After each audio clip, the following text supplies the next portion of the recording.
Sunday, watch out.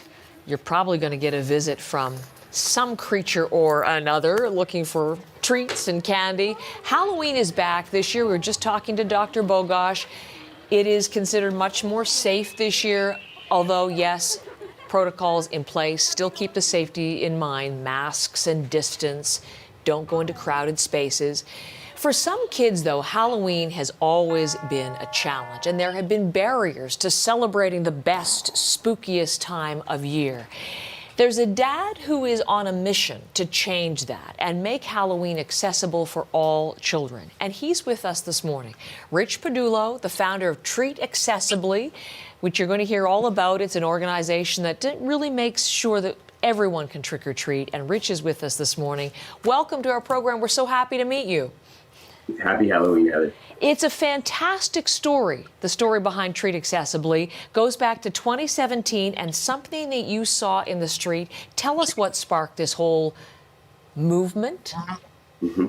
My daughter and I were putting out pumpkins on stairs, as people do, and we looked up, and there was a family across the street, and one of the little ones was using a wheelchair, and it occurred to me that he couldn't treat at our home because I'm putting pumpkins on stairs. And I panned out and saw that every house on the street had stairs, and it really hit me like a ton of bricks. And I just wanted to do something for that little boy and his family. So we thought, how could they know they'd be welcome at our house? And I then wanted to build a bat signal sort of thing, and my wife wouldn't give me a $50,000 budget, so we went with a lawn sign.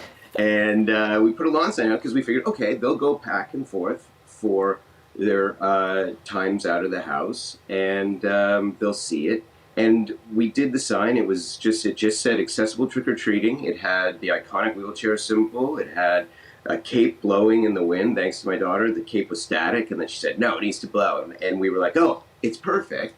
And that year we had 7 families attend.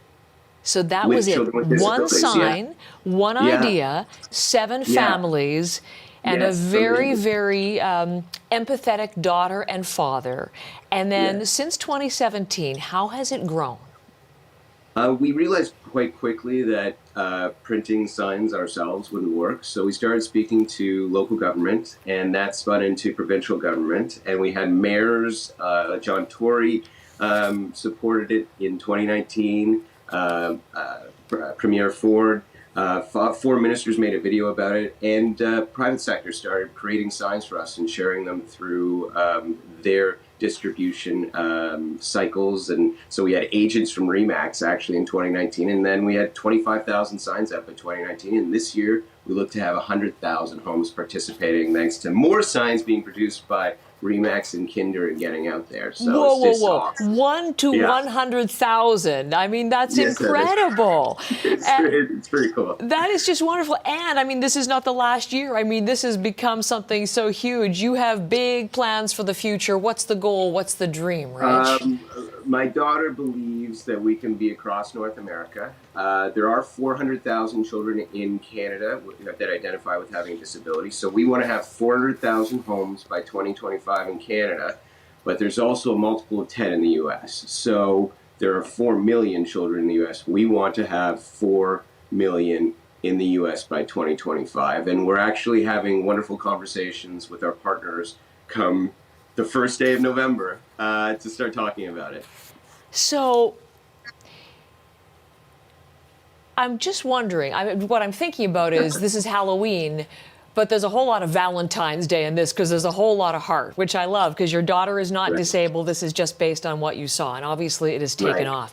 People watching us, it's just Friday. I mean, this year, Halloween is Sunday. Is there time between now and then to make a home accessible? Tell us how. Absolutely. I am very lazy, so I only do things that are the easiest things to do. Any home can be accessible, so it's literally just take your treat station to the end of your driveway or under in your garage, and put a sign up and you can go to our website literally and print it at home, and people will know that your home will be accessible by Friday. But you literally just treat from your driveway, and everything else happens organically. So it's so simple to do.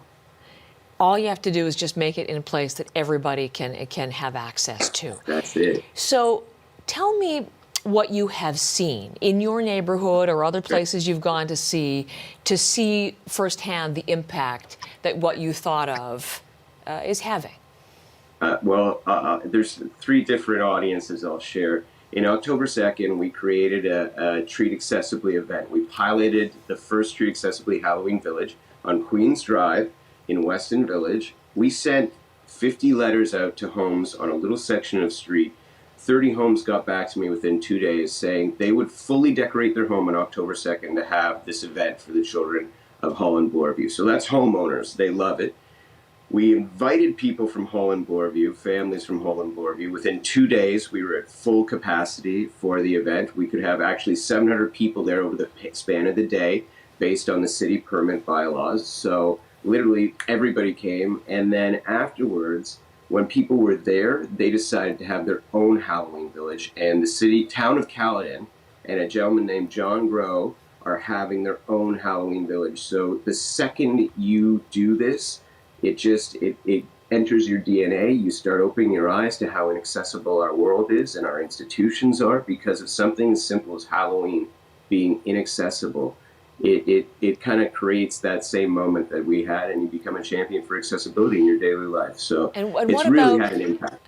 Well, just to hear about it is having an impact. Have you heard, has there been a child, has there been a parent who said something to you like that? Yes. Share that. So we received a text after our Halloween Village event from a mom of an 18-year-old boy who had a mobility disability. And she said he hadn't treated, and he was 18 years old, ever in his life. So... Okay. No, I get it. I mean, it's incredible. You gave him that opportunity just by. Sorry.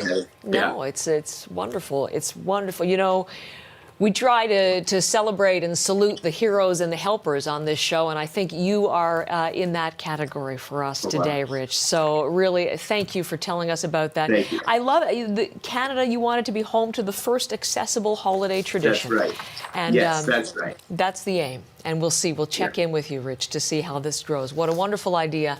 Thank you for sharing it with us today. Thank you, Heather. Happy Halloween, everyone. You too.